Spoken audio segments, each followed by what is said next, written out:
अस्सलाम वालेकुम रहमतुल्लाह। जेड़े जेड़े भाइयों ने कुर्बानी करनी है ना, वो ज़रा नेड़े नेड़े हो जाओ तो अपनी सफ़ा सीधियाँ कर लो। एक टैक्नीकल पॉइंट है जिंदी वजह तो बहुत सारे मेरे भरा जड़े ने वो एक तो वेचन वाले ने वो बड़ी गलती करते हैं, एक जेड़े कुर्बानी लाने वाले ने वो भी गलती करते हैं कि सही तरह वेखते नहीं। क्योंकि जानवर जड़ा है लेला बकरा या कोई बैल गाय या बकरी कोई होवे, कोई भी जानवर उनका दोंदा होना इंतहाई ज़रूरी है। आप सल्लल्लाहु अलैहि वसल्लम की सही हदीस है, सही मुस्लिम की हदीस है, ला तज़बहू इल्ला मुसिन्ना, कि तुसी जड़ा अल्लाह की राह ते जानवर कुर्बान करना है ना, वो दो दांता होना चाहिए। दो दांता होने का की मतलब है, ये एक टैक्नीकल पॉइंट है जेड़े अक्सर बंदियां नूं समझ नहीं आती, तो वो अपने जानवर खरीद लेंदे ने, कुर्बान कर छड़ते हैं। चलो जी, अल्लाह कबूल करन दे। अल्लाह ताला ने कुछ शर्तां रखियां ने, जो अल्लाह ताला हर चीज़ एवं कबूल कर लेंदे ने, तो फिर वो शर्तां रखने की ज़रूरत नहीं। नबी सल्लल्लाहु अलैहि वसल्लम का यानी अंबिया का सिलसिला जारी करने की ज़रूरत नहीं। कुरान मजीद इतनी वड्डी किताब है, इनकी ज़रूरत नहीं। बहुत सारे साडे लिबरल जड़े ने उन्होंने पॉइंट होंदा है कोई अल्लाह ताला ने कबूल करने वाले ने, भाई तुसीं लियाओ जिवें दा बस आसानी नाल तुहानूं कुछ लभदी है, लिया के ते ला दिओ बस, ठीक है। इंज नहीं होंदा। जे इंज होंदा हुंदा ते अल्लाह ताला नूं इतनियां शर्तां कुरान मजीद नूं नाज़िल करना, अंबिया दा नज़ूल करना और उन्होंने किताबां दे के भेजना, उनकी ज़रूरत नहीं सी। मुसिन्ना यानी कि ला तज़बहू इल्ला मुसिन्ना, दो दांता जानवर केड़ा होंदा है वो तो असीं पूरे दो सैंपल ने साडे कोल। जेड़े बंदे गलती करते हैं वो भी वहाने कि गलती की होंदी है, तो जेड़ी प्रॉपर एक जानवर होंदा है दो दांता वो भी तुहानूं वहाने कि वो केड़ा होंदा है। उन्होंने लिया छोटे लेला, ए देखो माशाल्लाह खूबसूरत जानवर है।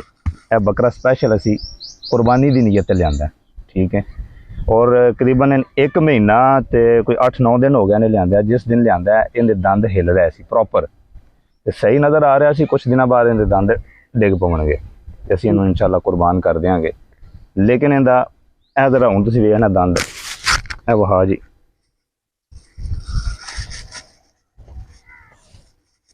ऐसा तो नज़र आ रहा एक दंद डिग्या इनका। इस लेले का एक दंद डिग्या, थल्यों ये फुटिया भी को नहीं। हूँ दो टैक्नीकल चीज़ां ने। नंबर एक कि दोवे दंद प्रॉपर डिगने चाहिए ने, तो आप डिगने चाहिए, प्लास नाल नहीं छिकने या उंज कदों छिक छुक के नहीं लाने, ठीक है। फिर दूसरी चीज़ ये है कि थल्ले वाले दोवे दंद नज़र भी आने चाहिए डिगण तो बाद। अगले दंद तालाअत सनीयतहुमा साक़तत सनीयतहुमा, यानी दोवे दंद डिग भी पवन, फिर दूसरे दो नज़र भी आ जावन, तो फिर प्रॉपर जानवर कुर्बानी वास्ते रेडी होंदा है। उन्हें दूसरा इधर ए लिया ले ला जरा काला, ए देखो माशाल्लाह, इनके पहले दंद चेक करो तो फिर मैं तुहानूं फाड़न परे लै जा किहड़ियां आवाज़ां पे विच पैदा कर दई। ए देखो सामने दंद दो इनके बिल्कुल डिगण तो बाद फुट भी गए ने, बड़े दंद ने दो सामने जड़े ना। ये प्रॉपर जानवर तैयार हो गया, इनू लै जा पुत्र पर। यह प्रॉपर कुर्बानी वास्ते जानवर तैयार हो। इन कहते हैं ला तज़बहू इल्ला मुसिन्ना, कि तुसी जानवर को ज़िबा करना जो मुसिन्ना हो। मुसिन्ना किन कहते हैं, जोड़ा दंद दो दंद सट्टे फिर दो दंद फुट जान, नज़र आ जान, ठीक है। साक़तत सनीयतहुमा, ये अगे अहले अरब यानी कि अहले लुगत जड़े ने उन्हों का यह तर्जुमा है मुसिन्ना लफ्ज़ का, ठीक है। ये तुसी ज़हन च रखना है, अपनी कुर्बानी एवें राह जाती खराब ना करिया जे।